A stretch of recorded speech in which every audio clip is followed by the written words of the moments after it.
ketika api itu menyala. Siapa yang tahan untuk berdiri di hadapan Tuhan? Kita akan mendengar pesan Tuhan tentang revival again atau kebangunan rohani kembali dari para hamba Tuhan di Indonesia. Program ini dapat Anda saksikan melalui channel YouTube Makan Netizen.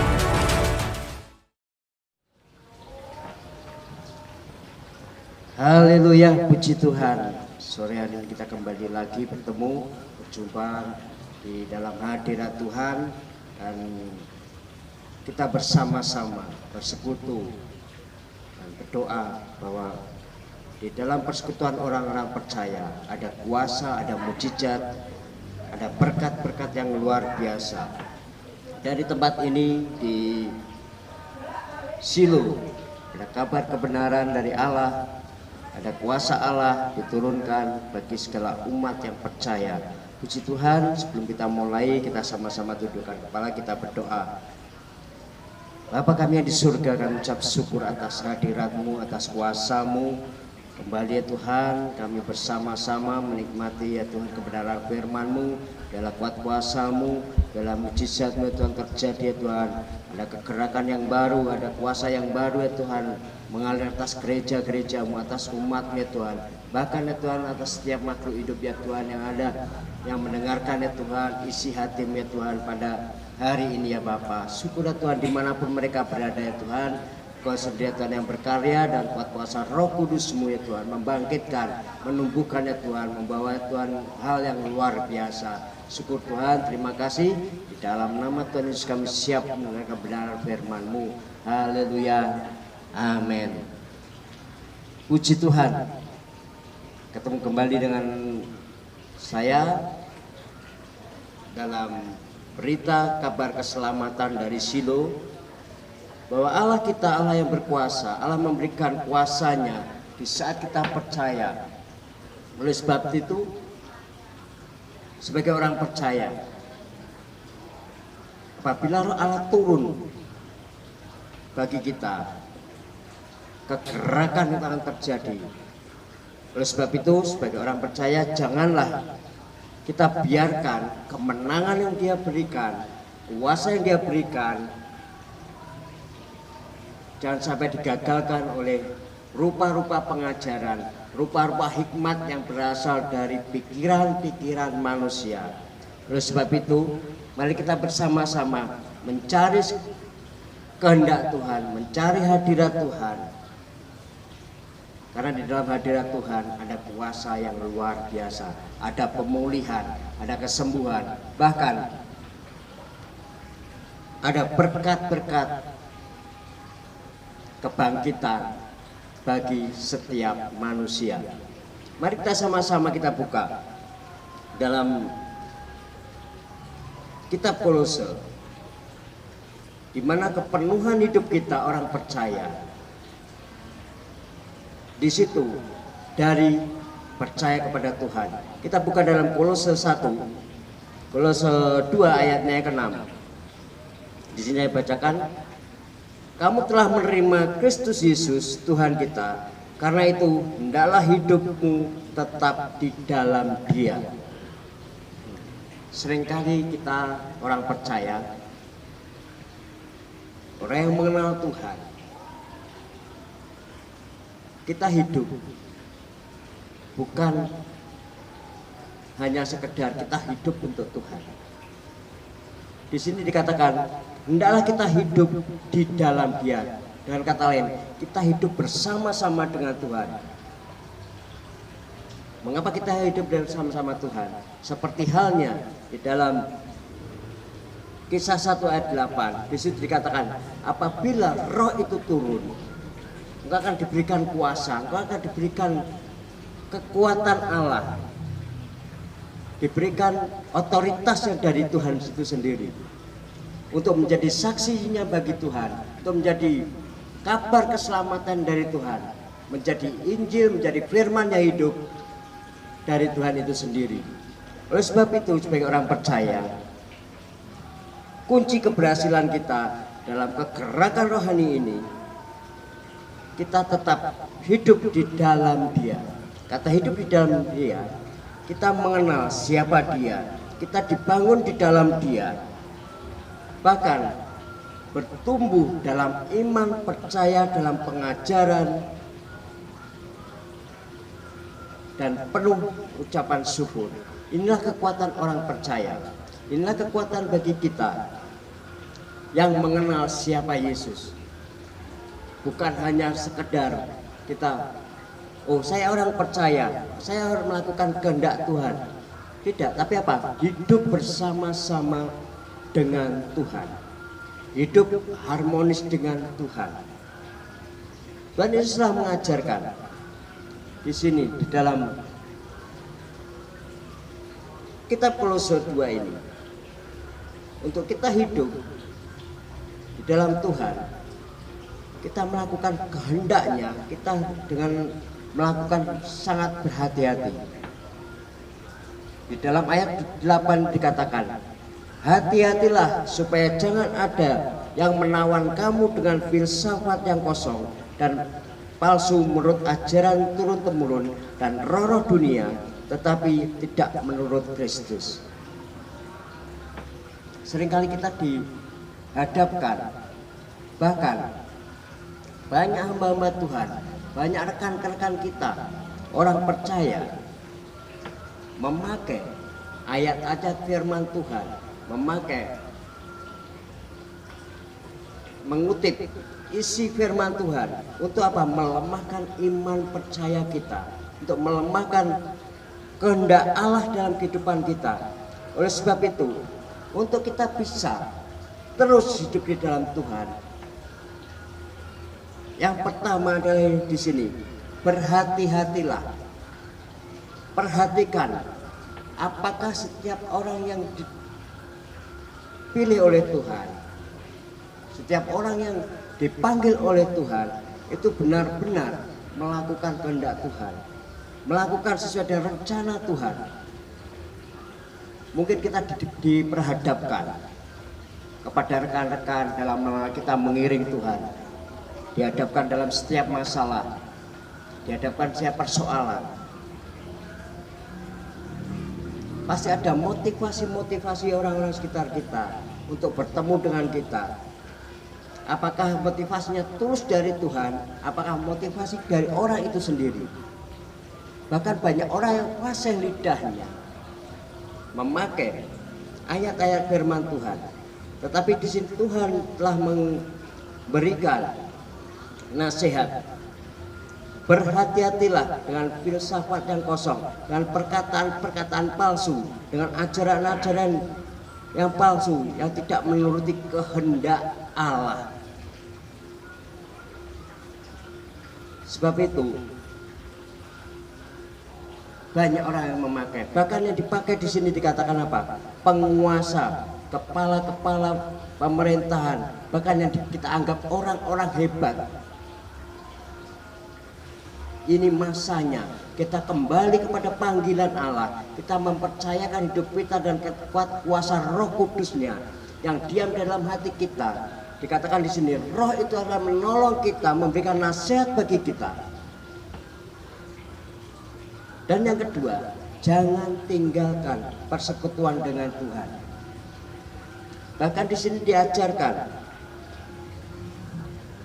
di dalam ayatnya ke-16. Di sini juga kata hati-hati itu diajarkan di dalam ayat 16, Kolose 2:16.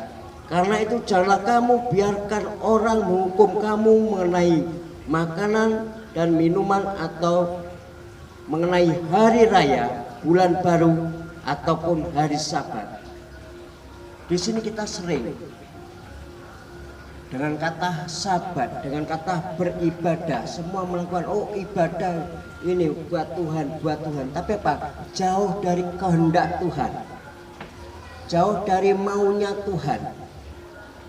Kegerakan rohani itu akan tampil apabila sesuai dengan kehendak Tuhan, sesuai dengan karya Roh Kudus dalam setiap iman percaya masing-masing manusia. Karena Tuhan mempunyai ukuran bagi setiap pribadi lepas pribadi. Kapasitas-kapasitas yang diterima setiap orang yang percaya sama Tuhan Yesus, Tuhan telah memberikan ukuran-ukuran. Dan itu yang memberikan ukuran Allah sendiri. Bukan kita manusia, bukan kita hamba-hamba Tuhan, bukan kita pemimpin-pemimpin agamawi. Jadi di sini diajarkan bagaimana kita bersahabat dengan Tuhan. Tuhan Yesus mengajarkan di dalam Injil Lukas 6 ayat 12 bahwa Allah sendiri yang berkarya. Dalam Lukas 6 ayat 12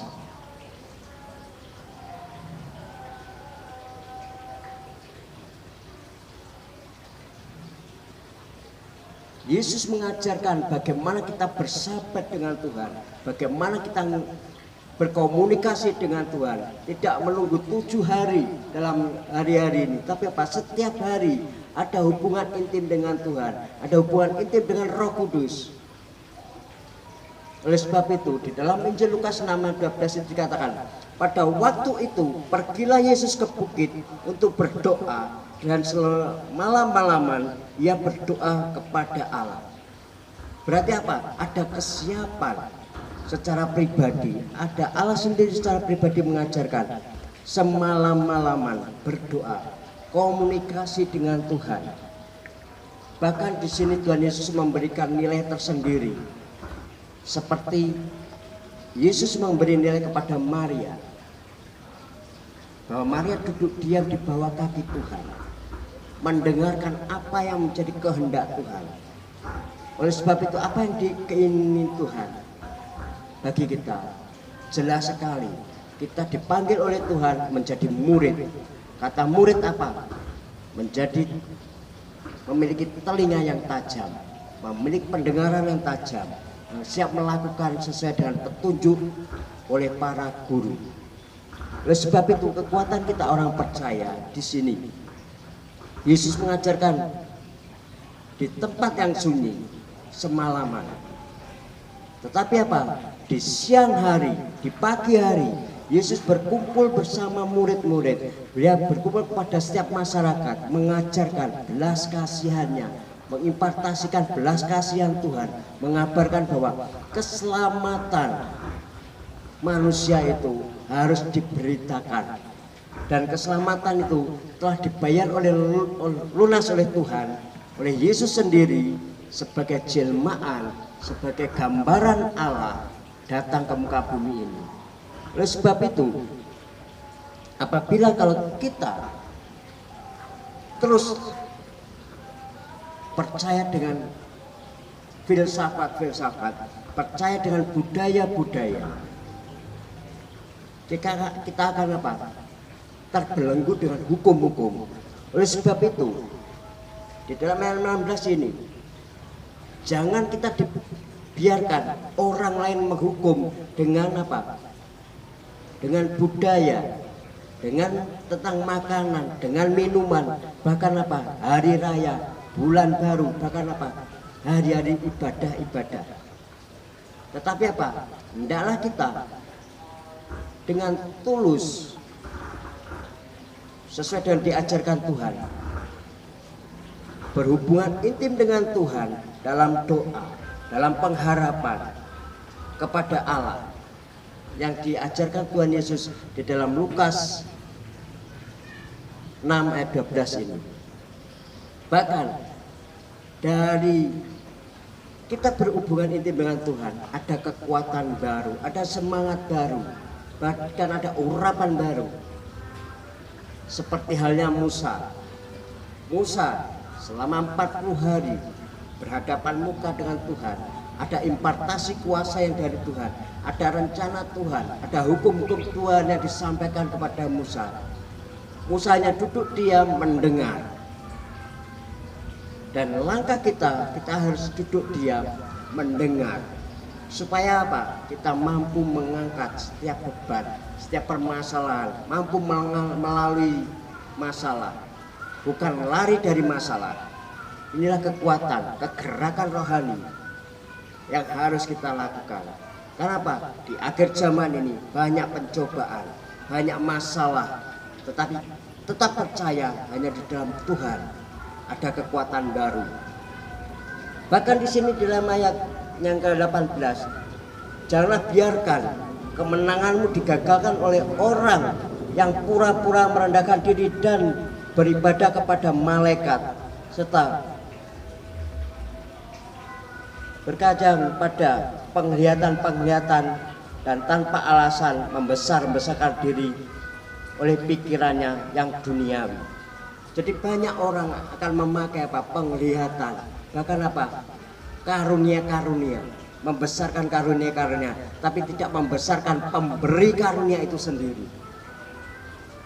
Oleh sebab itu mari kita kembali kepada pemberi karunia, pemberi kuasa itu, pemberi anugerah. Karena apa? Setiap kehidupan kita dalam rancangan rencana Allah yang hidup. Oleh sebab itu, untuk kita bangun, untuk kita bangkit menjadi dan masuk dalam kegerakan Allah, kembali kepada rancangan Allah, kembali kehendak Allah. Dan di dalam kekuatan inilah kita akan dibangkitkan. Oleh sebab itu, mari kita sama-sama, mari kita bangkit. Bukan hanya sekedar saya menjadi orang Kristen, saya melakukan kehendak Tuhan, tetapi apa? Mari kita sama-sama kembali tetap hidup di dalam Dia, hidup bersama Dia. Dia siapa? Tuhan Yesus. Dan bukan hanya di situ. Di dalam Injil Lukas 14 ayat 27, di situ dikatakan kita ada sesuatu kekuatan yang baru di saat kita apa? Menghadapi setiap masalah. Dengan apa? Mengikut Yesus. Di sini dikatakan, pikulah salibmu dan ikut aku. Berarti apa? Kita dipanggil untuk serupa segambar dengan Yesus, mampu menghadapi. Kalau Yesus ditetapkan, Yesus dinyatakan sebagai penyelamat. Kita anak-anak Tuhan, kita orang percaya kepadanya, kita yang mengikuti Dia. Kita juga dipilih untuk bisa menyelamatkan orang-orang di sekitar kita. Inilah kekuatan kita. Tuhan telah mengingatkan bahwa pikulah salibmu dan ikut aku. Kata ikut inilah yang luar biasa. Sebab Allah adalah lemah lembut, Yesus adalah lemah lembut yang penuh kuasa, yang telah mengalahkan maut. Bahkan apa? Dia yang dimuliakan, dia yang termulia, termasuk di bumi dan surga. Puji Tuhan, inilah kebenaran firman Tuhan. Bila ini menjadi kebangunan rohani kita, bukan hanya sekedar kita menjadi orang percaya, tapi kita hidup di dalam Tuhan. Terima kasih atas waktu kesempatannya. Bila ini menjadi berkat, menjadi kekuatan baru bagi setiap pendengar-pendengar dimanapun kita berada. Puji Tuhan, mari kita tundukkan kepala. Allah Bapa kami yang di surga, yang kenal di dalam nama Tuhan Yesus, yang telah hidup, yang telah bangkit, bahkan naik ke tahta yang maha kudus. Terus urapi ya Tuhan kami semua, bagi setiap pendengar-pendengar yang ada, dimanapun mereka berada.